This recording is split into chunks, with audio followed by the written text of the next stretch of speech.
दोस्तों, जैसा कि आप जानते हो कि मुस्लिम भाइयों के लिए मक्का मदीना एक स्वर्ग का रास्ता है और कहा जाता है कि मक्का मदीना में भगवान शंकर जी को कैद करके रखा गया है और तो और किसी भी हिंदू को मक्के के अंदर प्रवेश नहीं करने देते। दोस्तों, आज की इस वीडियो में हम आपको बताएंगे कि हिंदुओं को मक्के के अंदर क्यों नहीं जाने दिया जाता और साथ ही में हम आपको बताएंगे कि मुस्लिम हमेशा पश्चिम की तरफ ही नमाज क्यों पढ़ते हैं। इन सभी सवालों के जवाब जानने के लिए वीडियो के लास्ट तक हमारे साथ बने रहिए। तो चलिए वीडियो को शुरू करते हैं। दोस्तों, कहा जाता है कि काबा शरीफ के अंदर शिवलिंग की स्थापना है और मुस्लिम जिस जगह पर शैतान को पत्थर मारते हैं वो जगह कोई और नहीं, वहाँ पे शिवजी को सऊदी अरेबिया के लोगों ने कैद किया हुआ है और तो और लोगों को लगता है कि अगर कोई हिंदू इस जगह पर जाके पानी डालेगा तो भगवान शिवजी आज़ाद हो जाएंगे। अब इस बात में कितनी सच्चाई है ये तो हम आपको आगे बताएंगे, लेकिन दोस्तों ये जानने से पहले आपको ये पता होना चाहिए कि मक्का मदीना मुसलमानों के लिए इतना खास क्यों है। दोस्तों, सऊदी अरेबिया एक पूरा इस्लामी देश है जहां पर इस्लाम धर्म को ही मान्यता दी जाती है। दोस्तों, सऊदी अरब के दो शहर मक्का और मदीना सिर्फ वहां के लोगों के लिए ही नहीं बल्कि पूरी दुनिया के मुसलमानों के लिए सबसे ज़्यादा अहम है। दोस्तों, जैसे हिंदुओं में कहा जाता है कि अगर कोई 4 धामों के दर्शन कर ले तो उसके सभी पाप धुल जाते हैं और अगर मुस्लिम एक बार मरने से पहले मक्का मदीना जाए तो वो भी खुदा के नेक बंदों में आ जाता है। इस जगह की महानता के बारे में आप खुद ही सोच लो कि मुसलमान कहीं भी हों लेकिन वो नमाज पढ़ने के समय काबा के तरफ ही मुंह करते हैं और भारत में रहने वाले मुसलमान हमेशा पश्चिम की तरफ ही मुंह करके नमाज पढ़ते हैं क्योंकि हमारे देश से मक्का पश्चिम की तरफ है और ये भी कहा जाता है कि उस तरफ मुंह करके झूठ बोलना भी पाप होता है। दोस्तों, जो भी आजकल न्यूज़ चल रही है वो सभी अफवाहें और अंधविश्वास के अलावा और कुछ भी नहीं है।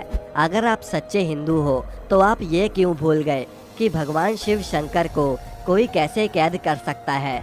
वो तो इतने बलशाली हैं कि उनकी तीसरी आंख खुलते ही सामने वाला भस्म हो जाता है। और दोस्तों, ईश्वर के घर में दूसरे ईश्वर को कैद करके रखने वाली बात बिल्कुल ही गलत है। मक्का में जिस जगह पे लोग पत्थर मारते हैं कुछ लोगों का कहना है कि उसके नीचे शिवलिंग है, जो कि बिल्कुल गलत सोचते हैं। इसके पीछे की बात यह है कि अल्लाह ने हजरत इब्राहिम से उनकी सबसे कीमती चीज़ मांगी और उनके पास उनकी औलाद से ज़्यादा कीमती चीज़ कोई कैसे हो सकती है, क्योंकि उनकी औलाद काफ़ी समय बाद उनके बुढ़ापे में पैदा हुई थी। लेकिन अल्लाह के हुक्म को उन्होंने सराखों पर रख के अपने पुत्र की कुर्बानी देने का फैसला कर लिया। दोस्तों, जब हजरत इब्राहिम अपने बेटे के साथ उसकी कुर्बानी देने जा रहे थे तो रास्ते में उन्हें एक राक्षस मिला जिसने इब्राहिम से बोला कि इस उम्र में आप उसकी कुर्बानी क्यों दे रहे हो और अब तो आपको इस उम्र में दोबारा बच्चा भी नहीं होने वाला। यही बच्चा है जो आपके बुढ़ापे का सहारा बनेगा। ये सब बातें सुनकर एक समय के लिए तो हजरत इब्राहिम भी सोच में पड़ गए और फिर उनका अपने बच्चे की कुर्बानी देने का फैसला भी बदलने लगा। लेकिन फिर हजरत इब्राहिम को एहसास हुआ कि ये गलत है, अल्लाह की फरमाइश सबसे पहले है और हजरत इब्राहिम कुर्बानी देने के लिए आगे बढ़े। हजरत इब्राहिम को लगा कि कुर्बानी देते समय वो भावनाओं में ना बह जाए, इसीलिए उन्होंने आंखों पर पट्टी बांध ली।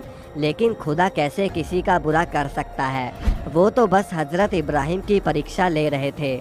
इसी तरह अल्लाह ने हजरत इब्राहिम के बेटे की जगह एक बकरे को खड़ा कर दिया और तभी से बकरा ईद के दिन बकरे की कुर्बानी देने की परंपरा चली आ रही है। यही कारण है जब हज यात्री बकरे की बलि के बाद शैतान को पत्थर मारने चले जाते हैं, जिसने हजरत इब्राहिम को भटकाने की कोशिश करी थी।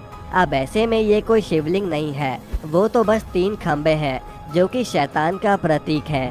और दोस्तों, मक्के के अंदर केवल हिंदुओं को ही नहीं बल्कि मुस्लिम धर्म के अलावा किसी भी धर्म के लोगों को अंदर नहीं जाने दिया जाता, क्योंकि ये माना जाता है कि अगर कोई मुस्लिम नहीं है तो जाहिर सी बात है कि वो सच्चे दिल से अल्लाह पर विश्वास नहीं करता और इसी वजह से उसे काबा के अंदर जाने की आज्ञा नहीं दी जाती।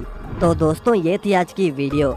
वैसे दोस्तों, आप कौन सी कंट्री से बिलोंग करते हो कमेंट करके हमें ज़रूर बताएं और इस वीडियो को लाइक करके चैनल को सब्सक्राइब करना ना भूलें।